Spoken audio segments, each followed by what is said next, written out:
Go. All right. Hello, everybody. Welcome to Finding Brave today. How's the week?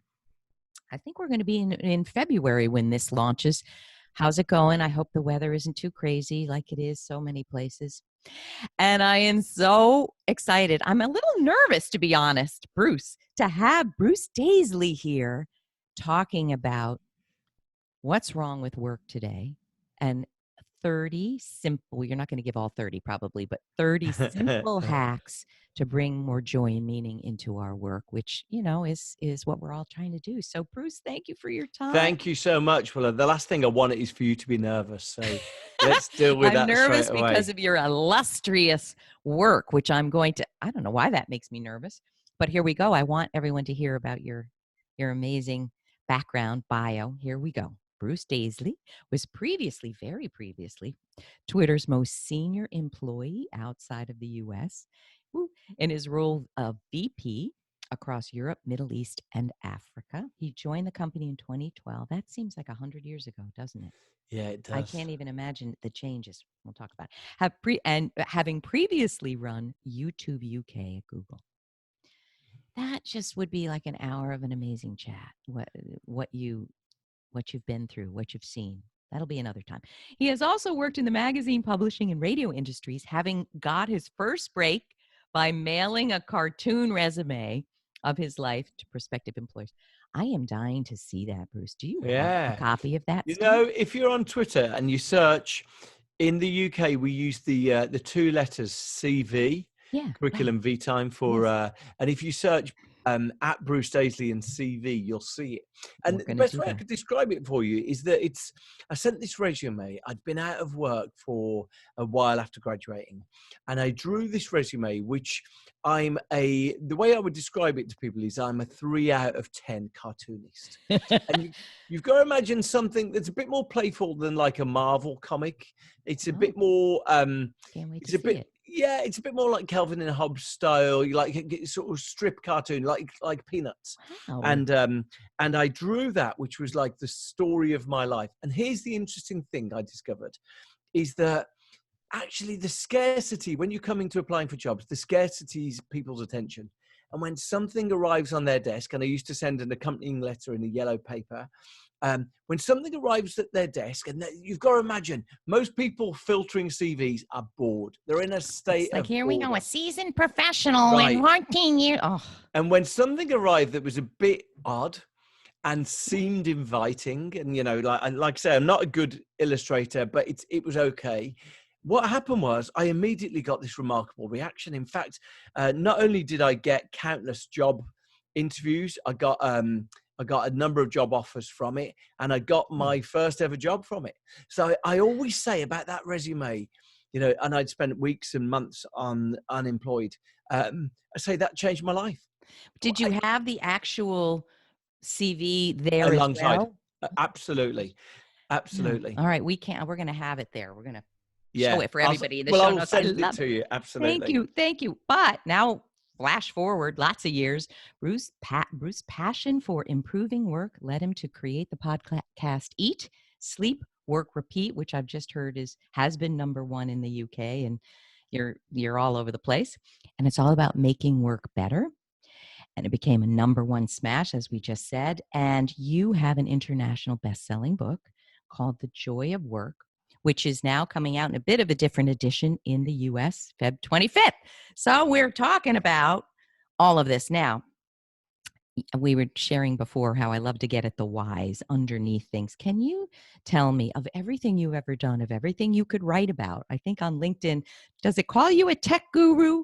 You have a wonderful little... Tech Supremo. Oh, okay then. I guess we can brag on LinkedIn. That's what I say anyway. What made you write this? What were you seeing over and over that you said, I got to sit here and write this book? Well, I read something last week that said that it was a dying trade, that people were.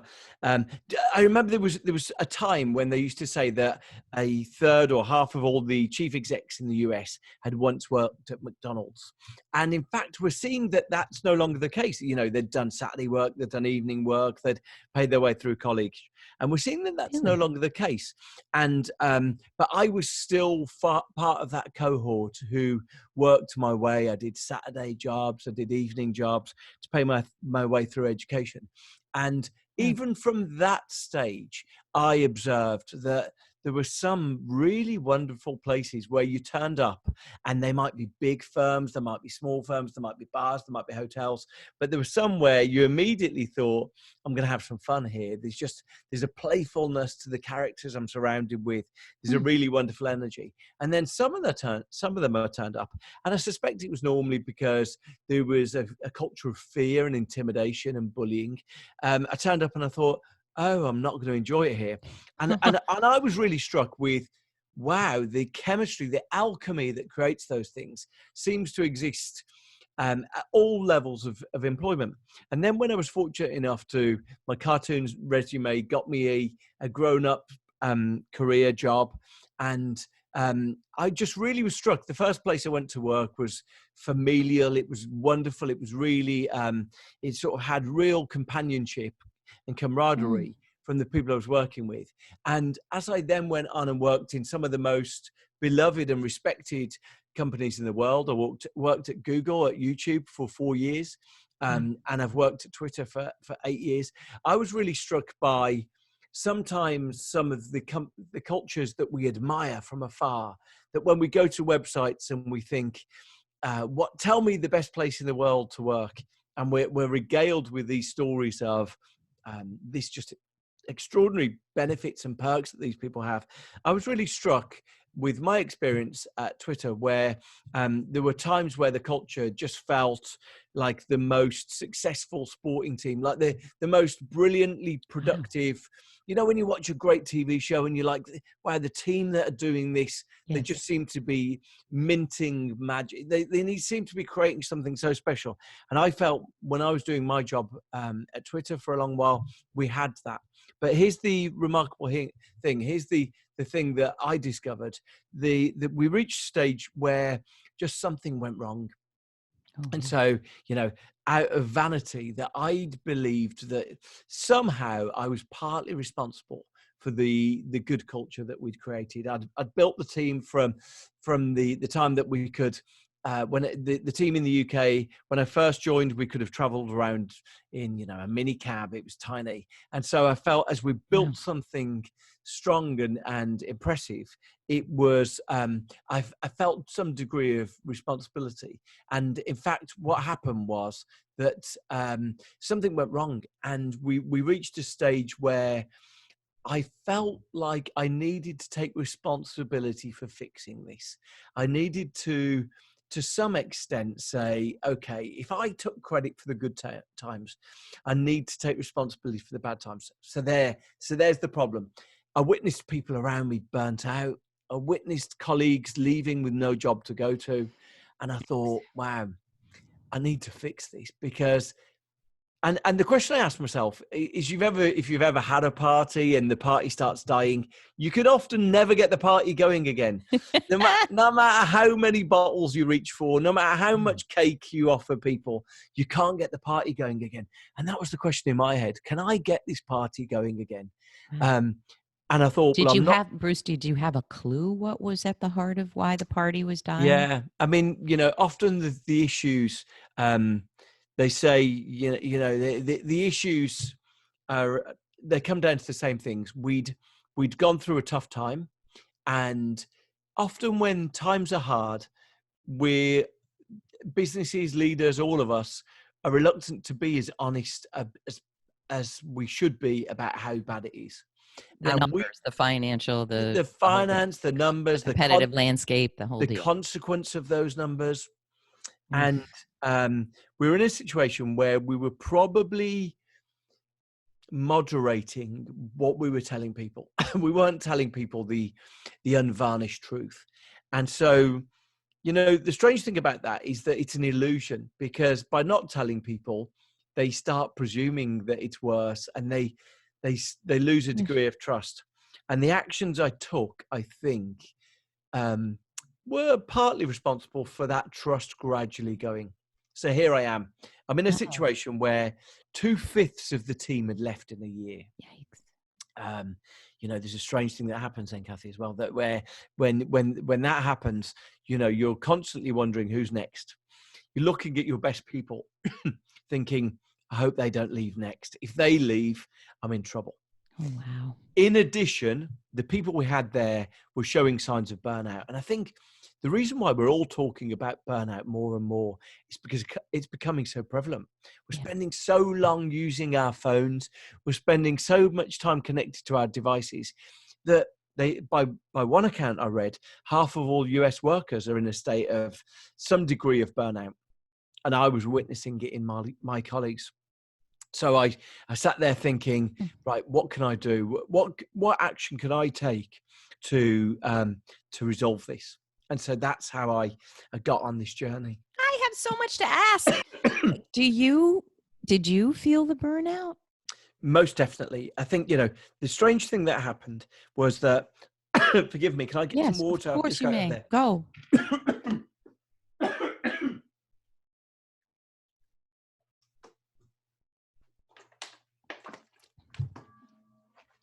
I'll have my coffee. There you go. I'm back. Most definitely I felt burnout. What I experienced was... Drink. Go ahead, Bruce. It's all right. No worries. We'll edit. Are you a little sick, or does it just, you've been talking No, a lot? not at all. It's talking. Yeah. I think most definitely I was experiencing burnout. And I think when you look into the symptoms of burnout, they are often, the symptoms can be quite straightforward. They can be that things that used to be fun aren't as enjoyable anymore. We often feel overwhelmed. One of the ways that can be expressed is that we wake up exhausted, but weirdly we go to sleep wired. We can't sleep when we go to bed. We're just filled with thoughts and anxieties. I think they contribute to us not getting a good night's sleep. The final symptom that is often recognized as burnout is recognized by the World Health Organization. But the final symptom, the final symptom is depersonalization. This is an interesting one for me. This is where you stop seeing the people around you as full and complete adults. So if you've ever sat at your desk annoyed with the woman next to you chewing, or the guy in the meeting who's chewing gum and he's driving you crazy, or someone tapping their pen really really setting you off, then you might be suffering symptoms of depersonalization. And I was finding I was exhausted. I wasn't enjoying things anymore. A job that I'd previously adored now felt like a burden. Wow. So most definitely, it wasn't just my team, it was me too. I have to ask you this, and then I want to get to these hacks, these simple hacks. And you say that, there's a lot of research about this, but it's buried in white papers and scientific research, and we're not seeing it. So I believe you when you say they're doable and they're simple, and we're going to get to some of them. But I'm going to ask you a question that I don't think you're prepared for, because we didn't talk about it. But maybe you're asked this a lot. I have a book coming out with HarperCollins Leadership on the most powerful you, seven power gaps that I see that professional women face differently from men. I think they face them they face them, but they don't integrate them, process them in the same way. So here's my question, and no pressure. Did you see a lot of this syndrome that women were experiencing it differently from men? That's an interesting question. So let me think of specifics. I don't have an answer prepared on it. I think, definitely one of the things that we observed was that there is a disconnect. You often experience this.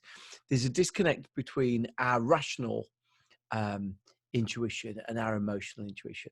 And so one of the dissonances that people often experience is that they might feel that emotionally, I love working at this place. I've got a rapport. The number one, interestingly, the number one thing that correlates with people thinking they have a good job is if they have a close friend at work. So something as simple as that that friendship can make a big impact to whether you wake up in the morning and you're happy. And I think, and what the challenge is that when you get a disconnect between people's rational connection with their work and their emotional, so they feel emotionally attached to people they're working with, and no doubt the empathy that we observe in female employees, the emotional connection will often be incredibly strong, but it's that rational dissonance when people think, I love these people, but I can't see us getting out of this situation. That distance is one of the challenges. And I think probably companies exploit, not thinking specifically of this instance, but companies exploit that emotional connection. So, most definitely, I do think that was an interesting challenge. One of the things I did discover, just on the subject of gender, was that collective intelligence was a really interesting factor. So collective intelligence is the notion that collectively we're more intelligent than we are individually. And it's emphatically the case. Whether you're in a quiz team, whether you're solving a problem, if you've got a group of diverse intellects, a group of diverse brains, you'll do a better job than if it's one person on their own. But here's one of the strange things that some researchers have started to try and measure collective intelligence. And in fact, they've made incredible progress at doing so. One of the best people studying this is a woman called Anita Williams-Woolley. And she produced a brilliant piece of work on collective intelligence. And here what she discovered. She discovered that the teams with the best collective intelligence were teams that had over 50% women in them. That's interesting. It's because she discovered that when you've got less than 50% women, the women are often crowded out. They don't speak up. They are dominated by the other people in the group. When you've got just over 50% of the group is female, the collective intelligence is higher. And she then went further and she said, I wonder why that is. What she found was that it's all down to empathy. There's a really wonderful test that any of your listeners or viewers can do, which is called, it's got a confusing name. It's called the Reading the Mind in the Eyes test. And this is a test devised by a guy called Simon Baron-Cohen. He's actually Sacha Baron Cohen's cousin. And it's a test designed for autistic kids. And one of the challenges of autism is that autistic people struggle to read other people's emotions. So they give them this test, which is a series of, I think it's 37 photographs of people's eyes. And from these eyes, you've got to intuit what emotion the person's feeling. Well, it was designed for autism, but here's the remarkable thing. It's actually a really good guide for us in our offices to assess how good we are at reading other people. And it's a really fun exercise to do. You can all do it. It's a lot harder than you think. And you search this test up and you take it. And one woman in my team, one woman who worked next to me actually, her score, she got 36 out of 37. She was on cloud 9. I think I got something closer to 22 out of 37. Okay, not so bad. Okay, but I'm guessing, Bruce, women are in general better at this. Exactly that. So that's why having more women in a team seems to help with our team's collective intelligence. Women generally, and I don't know if it's by design or by genealogy, but women are generally better at reading the room. And they've learned over time, I suspect, that reading the room is a wise way to interact. So fascinating. Wow. So yes, so on the subject of gender, there are some things that can be work enhancing that are gender based. Yeah, that's right. Thank you for what a wonderful, interesting, and we're going to link to all this below. Yeah. All right, now let's get to, you've got 30 easy to do hacks. We can't get to all 30, but I know you mentioned there's one that you go to when you, more than any of them, when you're struggling. Is there one that speaks to you more? Yeah, I mean, I think the most versatile for me is is going for walking meetings. So here's how I set about doing this. So the book is largely about how to improve your workplace culture, and so it might seem strange thing that the book then starts with 12 interventions to make your own life better, and it was largely a reflection that I had people contacting me saying, I want to improve our culture, want to improve our team dynamic. And I went into one organization, it was a nonprofit. And they said to me, we've tried to fix the culture around here. We invited everyone to a kickoff meeting, a 3-hour kickoff meeting, and no one came. Oh and I think in that sentence, in that description, you hear one of the challenges with modern work. We find ourselves spending 16 hours a week in meetings. We find ourselves overwhelmed with the demands upon us. And we find ourselves in a zone where we feel overwhelmed with just all the things we're beset with. So 200 emails that we send and receive every day in countless 2 days a week of meetings.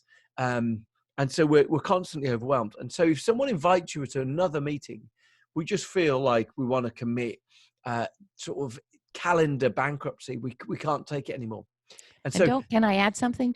I think if I were beleaguered, I might say, fix it yourself, people. Yeah. Now you're going to make me, on top of what I have to do that you're paying me for, I'm helping you lead this company in a different direction. No. Is that possible? Do people get frustrated? I mean, that was almost my notion with this book. I thought, okay, none of us are the CEO of our organizations, and CEOs generally don't read books like this.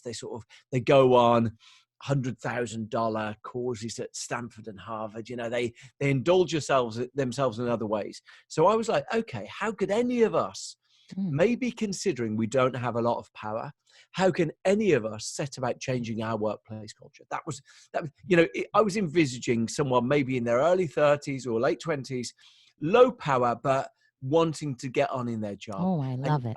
And yet facing sort of a sense that they're overwhelmed, they're exhausted, they feel like they can't change things.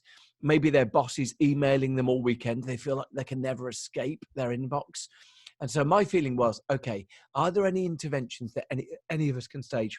And let me give you the one that I mentioned. So for me, one of the most versatile ones to get in the habit of is walking meetings.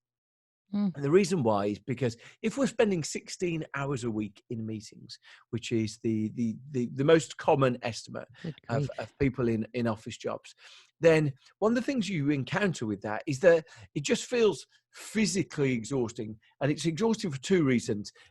Moderating our behavior is exhausting. So spending time around your in-laws or around someone else's parents' house is way more tiring on us mentally and physically than spending time with our loved one, our friends. Why? Because we moderate our behavior. We're careful about the words we say. We're careful about, we don't put our feet on the table in the same way. We moderate ourselves. And so it is with meetings. We moderate our behavior. And so we can find ourselves becoming exhausted. And here's one of the things about walking meetings is that often, there is a need to have a discussion with someone. But when we set about just walking, people report that their energy levels, rather than going down, they go up. Wow. But the additional benefit is that it activates something in our brain, which is called divergent thinking, basically creative thinking. So when we walking process, that's right. That's right. Even more so if you go walking in nature.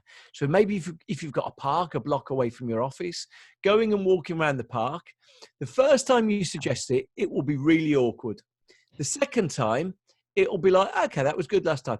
If it can become part of your routine, if your Thursday 11 a.m. meeting becomes we walk around the park with a coffee, then immediately it becomes something that's quite liberating. And one of the things that, of course, any of us might say is that we might say, but hang on, if I'm talking about confidential things. Yeah, I can't be yakking about it in the park. Surely I can't be talking. Well, here's the good news. The biggest trial that a member of the mafia, a senior member of the mafia, ever had, he was asked about walking meetings. And he said, mafia preferred walking meetings over anything, simply because the confidentiality of walking meetings was way better than meetings in a car, in a house, in a club, in a hotel. So the mafia endorse walking meetings. So not only are they liberating, not only are they creative, but they're also a secure place to discuss next year's plans. I think that should be an endorsement on the I back know. of your book in the US. We love As it. endorsed by the mafia. Oh my God. I love it. I love it. And I so love, you know, I am not a quantitative researcher as much as a qualitative listener and researcher. So much of what you say makes such perfect sense to me. And I may have observed some of this, but I love that you bring science to it. You bring the study of it to it. It's not just us sitting here making it up. I love that. But you know, the critical thing I thought there was back to who's reading this book. Yeah. And if you've got someone who, you know, is just getting on the careers ladder, if they turn up and they say to their boss, I want to start, you know, I think we should stop weekend emails. I think we should try to work less in the evenings. I think we should do this. Effectively, it becomes a battle of opinions. But if you can say, okay, well, there was this study done amongst workers who worked in a management consulting firm, and the quality of their work went up, the energy they were able to bring their jobs, all these things rose when they changed these behaviors, then it stops being a battle of opinions, and it becomes, okay, we're bringing some science to the table. I love it. Now, I want to share with you something. I call it perfectionistic overfunctioning, which I learned as a therapist, but it's overfunctioning is doing more than is appropriate, necessary, and healthy. Perfectionistic overfunctioning is trying to get an A+ in all of it. And this is one thing I see women do a lot. And so there's not much the culture can change. When you have this drive internally, you're going to exhaust yourself and burn out. So I talk a lot about how you have to create boundaries, and that is so hard, and why you are striving so hard to get an A+. What does it say about you? So I've got that covered in this podcast. I talk about it a lot. What I'd love to hear you talk about, there are some of these that if I read all 30 out loud, and maybe you want to, or we'll have a list in the show notes. A lot of them would be, yeah, I know that. I just find it hard to do that. But some of them are really counterintuitive. Some of them one would not think would make a difference. Is that right, Bruce? Yeah, I think so. I think that they're fair. You know, the critical thing for me was that as I was sitting and writing this book, and it was from the product of doing a podcast and chatting to people and their provocations along the way. And so I've gone and I've researched all of these things. And I think the critical thing that probably I found myself doing was thinking, okay, well, if we work on the basis that we're all feeling more exhausted than ever before, if you're like me, you stumble to the end of the holiday season and you're so in need of an escape, so in need of like that lull of emails, you're like, I'm not sure I can carry on like this. And then thankfully, this sort of this end of semester feel, and we start again in the new year. Yeah. And before we know it, we're back to the same cycle. And so for me, the question was not, is there the iPhone has given us this expectation in life that we're going to have a new model of things announced next year. We're going to have a new version of my job announced that's better. We're not going to have a new version, are we? Mm-hmm. So for the thing for me was, okay, can we improve the job that we're doing by maybe 3%? If we improve it by 3%, would it feel a little bit better? And I think that's why I'm so thrilled with the feedback that people have sent me. People have sent, one of my suggestions, one of my interventions is to turn notifications off on your devices. So you turn, when? All day? Yes. Well, because here's the truth. Kathy, I guarantee you've got an email right now. You've got an email for you. You being notified you have an email does nothing other than cause your anxiety levels to go up. And here's one of the strange things we've discovered. We've discovered that creativity, inventiveness, and anxiety live in opposition to each other. So it's why, your favorite musical artist, their second album wasn't as good as the first album. Why? Because they had something to lose. They knew, if I don't do something as good, then I might lose all those fans. I might lose this house in the Hollywood Hills. So they become a bit more risk averse. Creativity and stress live in opposition to each other. So once we know those things, it starts saying, okay, well, look, can we turn notifications off on our phone?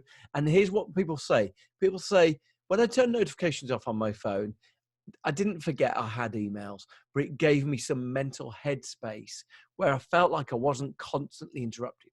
And I shan't go into all the science of that now, but the science is well proven on those things. But look, some of them are counterintuitive. And the one that I feel most passionately about is the importance of laughter. And here's the strange thing, is that along the way, we love laughing, whether it's laughing at home with our parents, or whether it's laughing with our besties. I've like like these moments when you laugh to think about it, where you laugh so hard your belly hurts. There's an endorphin rush, isn't there? And we know that our best times are laughing. And yet I'd witnessed, maybe we've all witnessed this, bosses telling me, now's not the time to be seen laughing. And so I ended up believing that we don't laugh at work, and certainly we don't laugh at work in bad times. And here's the strange thing. So I found, when I was researching this book, I thought, I've got to find the answer on laughter, because, if there's times to laugh, times not to laugh, then I need to be candid about that. And here's what I discovered. I spoke to the world's leading expert on laughter, a wonderful guy, a guy called Professor Robert Provine. And he said some interesting thing. He spent years, decades, trying to catalogue when people laugh. He said he'd followed people into offices. He'd followed people around in nature. Here's the strange thing. The first thing he noticed was people laugh not necessarily when things are funny. So I know that that's like the first thing we reach for. But he said in offices, people laugh more to signal connection with each other. And let me give you an example. Maybe this will make more sense. You're in a meeting and someone says, well, it's Paula's turn next. Good luck with that, Paula. And everyone laughs. That's funny. But you're like, as itself, to an outsider, this is not funny. But we're laughing at something. I remember General Norman Schwarzkopf, the leader of the forces in the Gulf War I, and he said he'd never been funny in the whole of his life till the day he became the leader of those forces. He said, every time I stood up and gave a speech, I'd say something, and if it was attempting to be light, people would laugh. Really? And this is how we use laughter. We use laughter to signal connectedness. Now, of course, there are moments where we're creasing up with our friends and we're just in joy of laughing. But that's not the majority of the time. In fact, a wonderful British professor talked to me, and she said she could never understand why her aunt had such an unusual laugh. She laughed at inappropriate times. And this Professor Sophie Scott, she said to me, then I realized my aunt didn't have an inappropriate laugh. I just don't like her. And so the aunt was laughing. The aunt was laughing at things, signaling we're connected. And she's like, forget it. Shut your mouth. Stop laughing. I don't like you. Now, once you know that fact, watch what happens. Because when you meet someone you don't like and they make jokes and maybe other people around the table are laughing, observe. You often find like you don't want to laugh. Irritated. Right. Isn't this strange? That is so interesting. Isn't it? And you know what I'm thinking? Oh, I'm sorry. Go ahead. But here's the interesting thing. So number one, we know laughter is about team bonding, team cohesion. So then what else does laughter do? Well, it's incredible for resilience. In fact, there's a wonderful guy who's written a series of books about survivors. And these are people, their planes crash in the middle of mountains or the middle of jungles. And 3 months later, they've been given up. People presume they were gone. 3 months later, someone emerges from the jungle, or someone emerges from, and this guy, Lance Gonzalez, he goes and interviews them, and he says to them, describe to me what was happening every day. Almost every recollection, every description, they will say, I laughed at what a mess I was in. Sometimes I sat there shaking my head thinking, you're doomed. here's the strange thing. We think that it's going to be like these Bear Grylls, like these survivors that are going to emerge from these situations. And I guess the best of the best would. But most of the time, it's people who are able to use laughter to reset their anxiety. And we see it all the time. If you see combat troops come back from a tour of duty and they've been in particularly difficult times, and you say to them, or firefighters are really, I spoke to some firefighters and they say, we laugh every day. And I said to one of the firefighters, could you tell your partner what you laughed about? He said, never. I could never tell my partner. Because it would be so inappropriate or so inappropriate, off color or something. And here's the strange thing, because they're presented with something that's probably most humans would be traumatized by. But what do they do? They aren't bad people, but they use humor to cope. They use humor as a coping mechanism. It's a release. Right. It's a release. How interesting. So laughter bonds us with others. Laughter is a release. And so then you start going, laughter helps survivors emerge from then you start going, wow, laughter seems like, look, the old truism, laughter's the best medicine. And it seems remarkably true. So then you start going, okay, so if a business is having hard times, man, let's find a time for them to laugh, right? Let's find a time for the team to get together and laugh. How do you do that, Bruce? Robert Provine says, in fact, you can really signal laughter-ready moments. So, one of the things that I encountered along the way is some of the best organizations spend time once a week to get together socially, to get together to just chat, to get together to just be themselves. I met one British organization last week, so long after I've committed the book, but I talk about one organization that used to spend time getting together and just having snacks every Thursday. And he said, yeah, we've taken that. We all gather for a cup of tea, very British. It's what the Queen would have wanted. But we gather every Tuesday at 4 p.m. and it's in the diary as cup of tea. And he said, new people join and they say, what's this? Do I need to come to this? Do I need to prepare anything? I'm busy. I've got a report due. And he says, he says, this is when we sit down and we just chat. And he said, the strange thing is, it's become just like the moment. And of course, you need to find the right time in your week. But it's become the moment in the week where we just connect with each other, where someone will talk about his daughter's gymnastics. Someone else will talk about her new dog. And it's just really simple and unstructured. But what you discover, this is a strange thing, when teams talk to each other in a social capacity, they are 10 times more likely to talk to each other in a professional capacity in the next week. So even though this feels like a waste of time, all it's doing is it's building moments of connection that then we can exploit for professional reasons. Oh, Bruce, those are fantastic. I know I'm aware of our time and I want to let you go, but can I ask you this? What is the one of these 30 that you get the most pushback about that, no, I either don't want to do this or I don't believe you that this helps? What's the one that might be the hardest for people to embrace? I'm a big fan of a no-fly zone for emails at the weekend. And most workers probably intuitively know that if their boss is a weekend emailer, then it's just like a fact of life. You got to deal with it. You join a new company. Oh, right, here we go. She's emailing all weekend. And I used to have one boss. He used to hand out a manual. Can you believe this? He used to give everyone a 2-page Word document saying, almost like he's serving instructions. This is how you work with this guy. And one of the comments he had in his document was, you might not work all weekend, but I do. Good grief. Right. Can you imagine? And so every Saturday morning at around 11, once he'd done his workout, emails would start. And they would start and they would start. Now, here's what happened is that while he used to say, you don't need to reply, people would start replying. So you would come back and you would, maybe you'd come back from seeing a movie and you would glance at your phone and you'd have 50 or 60 emails from a thread that he had started and all the replies. And would he actually expect you to reply? He said no. Did he though? But you can't help but wonder if the people who were getting promoted weren't the people who were the ones who seemed more responsive. Now, here's the strange thing. We found ourselves at Twitter.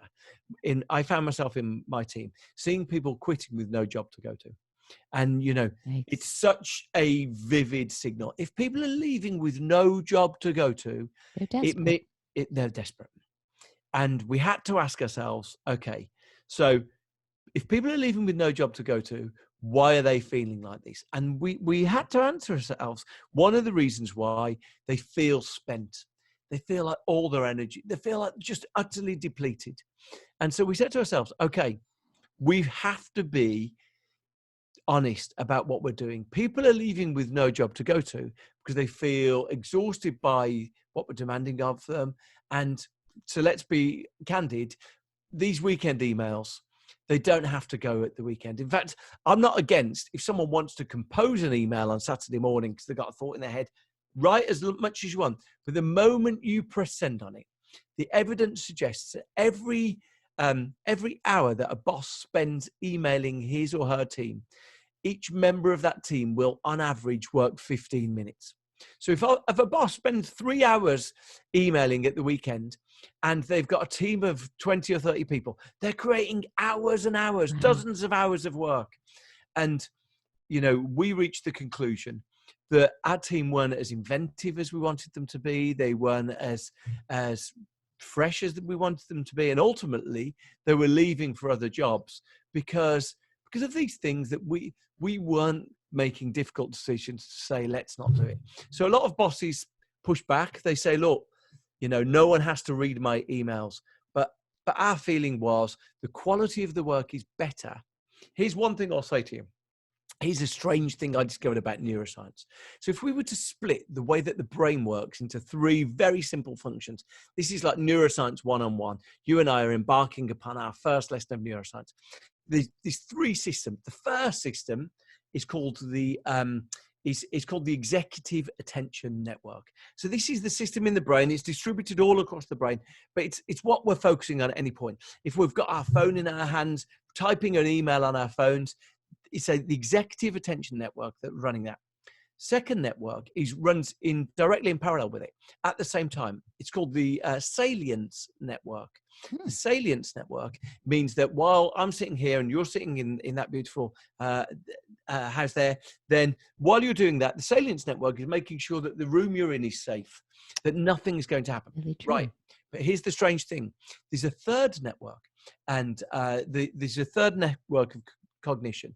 And when neuroscientists were first observing it, they couldn't quite understand. You've just been doing a Rubik's Cube.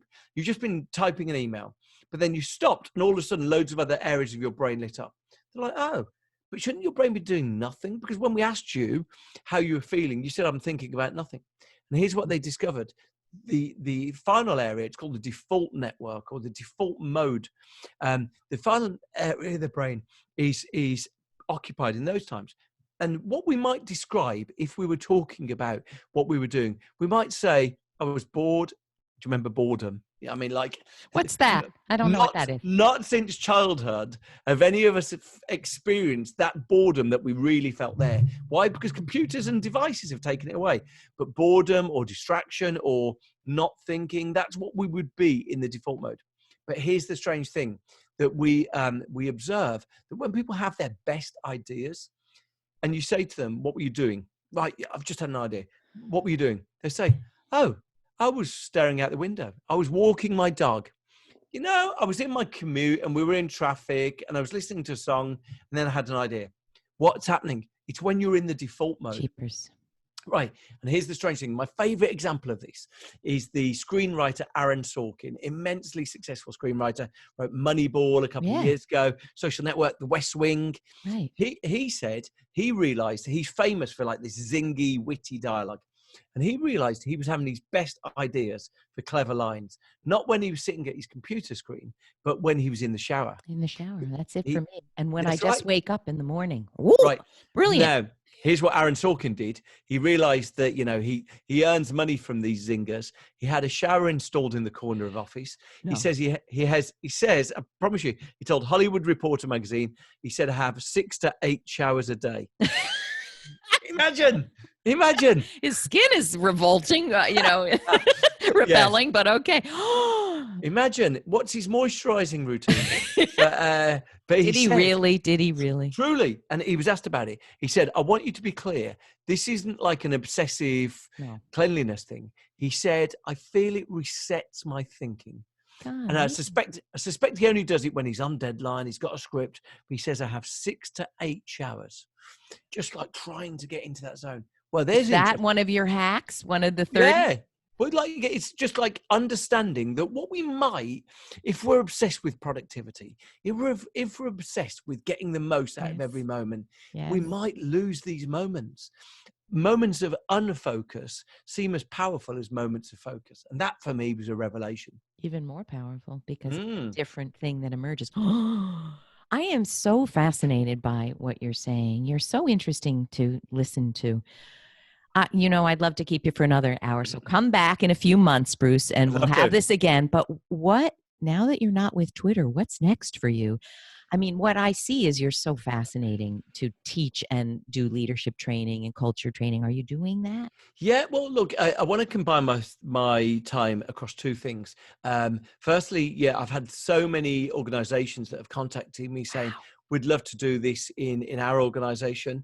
And I live a pretty modest life. So I'm hoping that, working here and there, doing those things will help. And I'm also trying to dedicate my time to climate change. And because I said to myself, there's no point me waiting until I retire and then trying to do something like that. I wonder honestly if any of us can do something. And I think, we're all taken with what's happening in Australia right now and the floods that everyone's seeing around the world.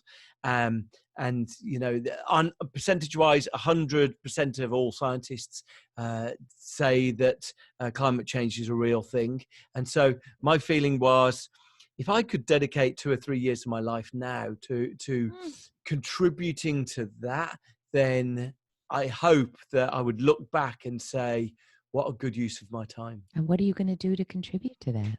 I've had, I announced this last week. I've had so many wonderful connections, and they go from people who are running technology solutions, and they're like, it'd probably be unfair for me to describe them as mad professors, but it conjures an image. And they say, they've said to me, would you just help us create a business plan so we can get some funding? Absolutely. I met these a big charitable fund that gives money out, and like the amount of money they've been given for their climate change fund is the equivalent of about $150 million. And they said, we don't know where to start. Could you help us? So who knows? Who knows, Bruce? Who knows? But here's the interesting thing, Kathy. I'm working on the basis I'm going to fail. But if knowing that you're going to fail, actually, you mean you will fail in making a difference, or But here's the strange thing: it's disinhibiting, because once you think I'm going to fail, you're like, well, good. There's no downside. There's no downside. I got to embrace that. I'm going to fail. My book's not even going to sell one book. Yeah. So write the damn thing that I want to write. Right. Exactly that. I used to talk to people. My big thing, when I announced I was leaving Twitter, one colleague contacted me and she said, the big thing you taught me was do your job, not worried about if you get fired. Because so often, so many of us can be worried about what would happen. And so, yikes. I often used to, if I saw something I was unhappy about on Twitter, I would often tell everyone, my bosses, like, this is not okay. And no doubt that probably made me a difficult colleague at times. But my feeling was, that's fine, I'm going to get fired. So, go down with a blaze of glory. But what happens is it's disinhibiting, because it makes you think, okay, well, truly I'm doing my best job. And if I fail, then at least I can tell myself I tried my best. And that's the climate change thing. Wow. We're probably all going to fail at this. But if I say to myself, I try my best, then you lived a good life. I can have no regrets. It's a good life. But I tell you what, if any of your listeners know anything about climate change and they want some fool to work for nothing to help them, then they should get in touch with me. And truly, I don't want money. I live a modest life. I don't want money. I just want to do. Oh, and where do they find you? Where do they reach out? Yes. Where do we go? Where do we buy your book? What do we do? Yes. So eatsleepworkrepeat.com is my website. Okay. The book's out in February, like you say. So like any day now. Buy it, please, everyone. And it's fun. It's so deliberately good. Intended for people who don't really read books like this. So I hope that spirit comes through. It does. Thank you, my friend. Come back again. Thank you. I'm so inspired. I love that. Oh, and all the best. The climate change piece. I mean, here's my net. The finding brave life is living it not for what other people expect, what makes you look good. It's for you. You're going to get to the end of it and you're going to look back and you're going to want to have done what mattered to you in the way that matters to you. And I think you're an embodiment of that, Bruce. Thank you so much. Thank you. I'm so honored for coming on. Oh, thank you. Come again. All right, everybody. We need to hear from you. If this one doesn't get you excited, I give up. I'll do something else. I'll join you with climate change. Love you all. I hope it's been really enlivening as it has for me this hour. We'll see you next week. Thank you. And thank you, Bruce.